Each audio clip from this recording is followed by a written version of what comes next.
Ini seri Asus A416JA FHD 352, itu prosesor Core i3 ya. Dan ini mesinnya. Jadi di sini ada upgradean RAM DDR4 ya.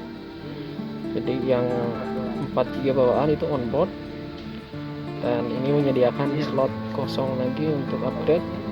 Dan di sini untuk ruang penambahan storage yaitu harddisk atau SSD SATA 3 ya, nyambungnya ke sini.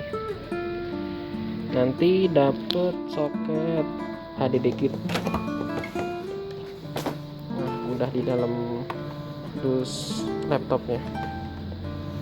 Jadi konverter yang ke harddisk masuk ke motherboard. Oke ya. Oke.